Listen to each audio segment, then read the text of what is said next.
Imagine a world where one person's generosity could literally reshape the future of education for generations.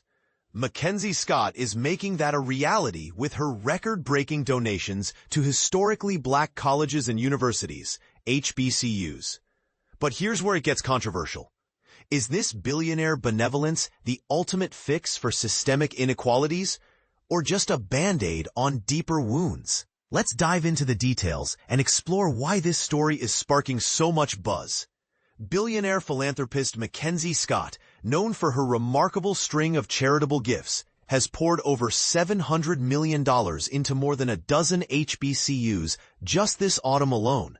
For those new to the term, HBCUs are institutions founded before 1964 with the mission to educate Black Americans, often in the face of historical barriers like segregation and underfunding. They've produced trailblazers like Barack Obama, Martin Luther King Jr., and countless innovators in science, arts, and leadership.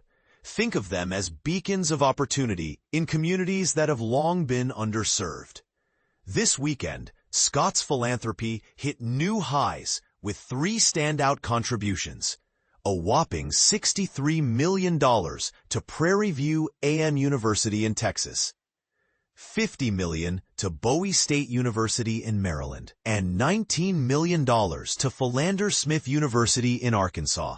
These aren't just numbers. They're game changers for schools that have fought uphill battles to thrive.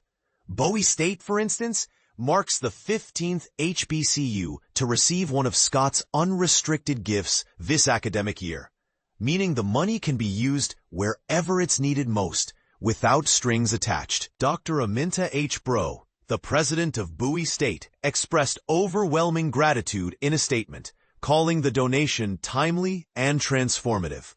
This generosity comes at a crucial juncture in our 160-year legacy, she said, adding that it will help broaden opportunities, boost research, enhance academic standards, and inspire future leaders, innovators, and community servants. Bro emphasized that higher education serves as a vital ladder for social advancement among students and their neighborhoods, and with this support, brighter horizons await.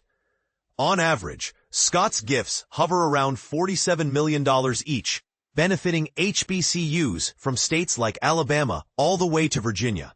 Take Norfolk State University, which recently got $50 million. School officials say it will propel them to unprecedented heights of achievement. Howard University, a powerhouse in D.C., scored the year's biggest single donation from Scott, $80 million at the beginning of November. And back in September, the United Negro College Fund, UNCF, a nonprofit championing HBCUs across the board, received a life-changing $70 million from her. Popular Read's UNCF president and CEO, Michael L. Lomax, couldn't contain his excitement, dubbing Scott, who was once married to Amazon mogul Jeff Bezos, Saint MacKenzie Scott. She's revolutionizing philanthropy, not only here in America, but globally, Lomax shared with ADC News. It's easy to see why. Her approach is unrestricted and focused on impact. Yet this spotlight on private giving shines a light on a tougher truth. HBCUs have historically been shortchanged by federal funding, rooted in America's legacy of racial disparities that limited resources for these institutions. And this is the part most people miss. While Scott's donations are celebrated, education specialists point out that systemic issues like unequal government support persist. However, there's some good news on the horizon. Recently, the Department of Education redirected over $400 million to HBCUs in recognition of their dedication to strong educational results, bumping their federal aid for fiscal year 2025 up to $1.3 billion. Education Secretary Linda McMahon hailed these colleges as cornerstones of distinction, dating back to 1837, while Lodrigas V. Murray, UNCF's Senior Vice President for Public Policy and Government Affairs, described the extra federal cash as a divine blessing for HBCUs.